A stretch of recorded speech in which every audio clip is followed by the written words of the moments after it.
అక్బర్ బీర్బల్ కథలు. బీర్బల్కు పరీక్ష. వేసవి మండిపోతోంది. కనకనలాడే అగ్నిగోళంలా తొందరగా ఉదయించే సూర్యుడు బారెడు పైకెగబ్రాకేలోగా నిప్పులు చెరగడం ప్రారంభిస్తున్నాడు. అక్కడక్కడ నీటి చెలమలు తప్ప నదులు ఇసుక మేటల్లా కనిపించసాగాయి. బావులు ఎండిపోయుయి. ఎండ తీవ్రతకు తట్టుకోలేక పగటిపూట వీధుల్లో తిరగడానికి జనం భయపడసాగారు. ఒకనాటి వేకువ సమయంలో అక్బర్ చక్రవర్తి బయట తిరగడానికి బయలుదేరాడు. ఆయన వెంట ఎప్పటిలాగే బీర్బల్తో సహా మరికొందరు ప్రముఖులు కూడా ఉన్నారు. కొంతసేపు నడిచాక ఇప్పుడే వేడి ఆరంభమవుతున్నది, బావులన్నీ ఎండిపోతున్నాయి అంటుండగా అక్బర్ దృష్టి రహదారి పక్కనే ఉన్న ఒక బావిమీద పడింది. ఆ బావిలో నీళ్లున్నాయేమో చూద్దాం రండి అంటూ వెళ్లి ఆయన బావిలోకి తొంగిచూశాడు. తక్కినవారు కూడా ఆయన్ను అనుసరించి వెళ్లారు. బొట్టు నీళ్లు లేవు అంటూ దీర్ఘంగా నిట్టూర్చాడు చక్రవర్తి. వర్షాలు వచ్చేంతవరకు ఈ పరిస్థితి తప్పదు ప్రభూ. బావిలోకి ఏదైనా వేసి అది నేలను తాకుతుందా అని చూడడానికి ఇది అనువైన కాలం. నీళ్లున్నప్పుడు వేస్తే అలా చూడలేము అంటూ బీర్బల్ బాట పక్కనే ఉన్న చిన్నరాయిని తీసి బావిలోకి విసిరాడు. అది నేలను తాకిన శబ్దం టప్మని వినిపించింది. ఒకరాయికి తోడు మరొక రాయి కావాలి కదా అంటూ చక్రవర్తి తన వేలికి ఉన్న వజ్రం పొదిగిన బంగారు ఉంగరాన్ని తీసి బావిలో వేశాడు. దాన్ని చూసి బీర్బల్ నివ్వెరపోయి, ఒకరాయికి తోడు మరొక రాయి కావలసిందే, కాని మామూలు రాయికి విలువైన వజ్రం తోడు కాదు కదా అన్నాడు. చక్రవర్తికి తను చేసిన పొరబాటు తెలిసివచ్చింది. తొందరపడి ఆ పని చేసినట్టు గ్రహించాడు. సరే, జరిగిందేదో జరిగిపోయింది. బావిలోకి దిగగలవారి చేత ఉంగరాన్ని వెలికి తీయిస్తే సరిపోతుంది అని అనుకుంటుండగా ఆయనలో ఒక వింత ఆలోచన కలిగింది.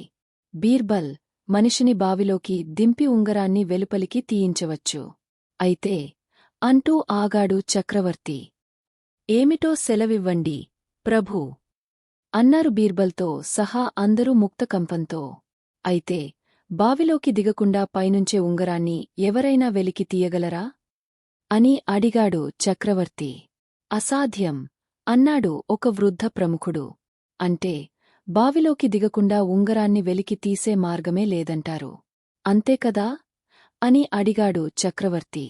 అంతే ప్రభూ, అందులో ఏమాత్రం సందేహం లేదు అన్నాడు మరొక ప్రముఖుడు. బీర్బల్, నీ అభిప్రాయమేమిటి అంటూ బీర్బల్ కేసి తిరిగాడు చక్రవర్తి. ఆ విషయంగానే ఆలోచిస్తున్నాను ప్రభూ అంటూ తలపాగా తీసి బుర్రగోక్కోసాగాడు బీర్బల్. బుర్రగ్రోక్కున్నంత మాత్రాన పరిష్కార మార్గం తెలుస్తుందనుకుంటున్నాడు బీర్బల్ అన్నాడు ఒక ప్రముఖుడు హేళనగా. అవును, నాకు తరచూ అలా జరుగుతుంది, నీకు జరగదేమో అన్నాడు బీర్బల్. నీకు మాత్రం ఎలా జరుగుతుంది అని అడిగాడు ప్రముఖుడు. బుర్ర ఉందిగనక నీకు లేదు, ఆలోచన రావడం లేదు, అందుకు నేనేం చేయను అన్నాడు బీర్బల్. ఆ మాటకు చక్రవర్తితో సహా అందరూ గలగలా నవ్వారు. ఆ చెప్పానా, బుర్రగోక్కుంటే మంచి ఉపాయం తోస్తుందని. ఇప్పుడు ఉంగరాన్ని ఎలా వెలికి తీయులో తెలిసిపోయింది అన్నాడు బీర్బల్ ఉత్సాహంతో. ఎలా తీస్తావో చెప్పు అని అడిగాడు చక్రవర్తి చాలా ఆతృతగా. అందుకు కొంచెం సమయం కావాలి జహాపనా. అంతా సక్రమంగా జరిగితే సాయంకాలానికల్లా వెలికి తీయగలను. అంతవరకు నా పథకాన్ని రహస్యంగా ఉంచడం మంచిది అన్నాడు బీర్బల్ వినయంగా. ఇందులో తిరకాసు ఏది లేదు కదా అన్నాడు ఇంతకు ముందు బీర్బల్ చేత అపహాస్యానికి గురైన ప్రముఖుడు. అది నా నైజానికి విరుద్ధమైనది ప్రభూ. అయినా ఆ పనిని సాధించే చక్కటి ఉపాయమున్నప్పుడు అడ్డుదారులతో నాకు పనేమిటి అన్నాడు బీర్బల్ ఎంతో విశ్వాసంతో. బావుంది, కాని ఇద్దరు భటులను కాపలా ఉంచడం ఎందుకైనా మంచిది ప్రభూ అన్నాడు ప్రముఖుడు అంతటితో వదిలిపెట్టకుండా. బీర్బల్ మీద నాకు పూర్తి నమ్మకముంది, అయినా నీ సలహాను కూడా పాటిస్తాను అంటూ చక్రవర్తి ఎవరూ బావిలోకి దిగకుండా చూసుకోమని ఇద్దరు భటులను ఏర్పాటు చేసి వెళ్లాడు. అక్కడే ఉండిపోయిన బీర్బల్ చుట్టూ పక్కల కలయ చూశాడు. కొద్ది దూరంలో ఒక గుడిసె, దాని పక్కన చెట్టుకు కట్టబడిన ఒక ఆవు కనిపించాయి. బీర్బల్ చకాచకా గుడిసె వద్దకు వెళ్లి, లోపల ఎవరున్నారు అని పిలిచాడు. వంగిన నడుముతో ఒక ముసలావిడ వెలుపలికి వస్తూ, ఏం నాయనా, ఏం కావాలి, నువ్వెవరూ అని అడిగింది. అమ్మా, ఒక కడియ ఆవుపేడ కావాలంటే డబ్బిస్తాను అంటూ దుస్తుల నుంచి చిల్లర తీశాడు. ఆ భాగ్యానికి డబ్బెందుకు నాయనా? అదిగో ఆవు పేడ వేసింది చూడు. వెళ్ళి తీసుకో. అప్పుడే పొద్దెక్కి ఎండ కాల్చేస్తోంది అంటూ గుడిసెలోపలికి వెళ్ళింది ముసలావిడ. బీర్బల్ ఎడమచేత్తో పేడ కడియను తీసుకుని బావివద్దకు వచ్చి లోపలికి తొంగిచూశాడు. వజ్రపుటుంగరం తళ తళా మెరుస్తున్నది. ఉంగరాన్ని గురిచూసి పేడను ముద్దగా చేసి దానిమీదికి వేశాడు. సరిగ్గా అది ఉంగరం మీద పడింది. ఇప్పుడు ఉంగరం కనిపించడంలేదు. బీర్బల్ తర్వాత ఒక చిన్న రాయిని, చేతాడంత పొడవాటి సన్నటి దారాన్ని తీసుకున్నాడు. దారం ఒక కొసతో రాయిని గట్టిగా కట్టాడు. ఆ తర్వాత రాయిని బావిలోని పేడమీదికి గురిచూసి వదిలాడు. అది వెళ్లి పేడమీద పడింది. బీర్బల్ సంతోషంగా దారం రెండవ కొసను బావికి పక్కనున్న ఒక మొక్కకు కట్టి, మీరు ఇక్కడే దీనికి కాపలా కాస్తూ ఉండండి. సాయంకాలానికి వస్తాను అని భటులకు చెప్పి అక్కడినుంచి బయలుదేరాడు. ఎండ తీవ్రంగా ఉంది. అయినా అది తన పథకానికి చక్కగా ఉపయోగపడుతుందని బీర్బల్ సంతోషించాడు. సూర్యుడు అస్తమించడానికి గంటసేపు ఉందనగా బీర్బల్ బావిదగ్గరికి వెళ్లాడు.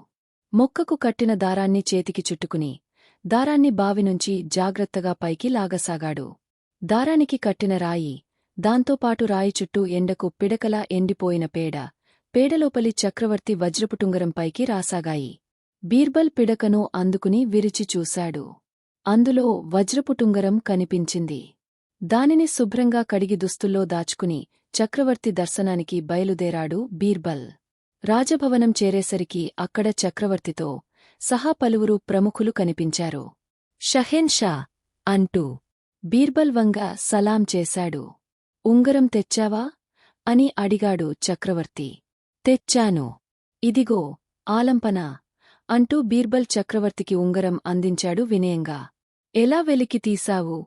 ఇప్పుడు చెప్పు అని అడిగాడు చక్రవర్తి.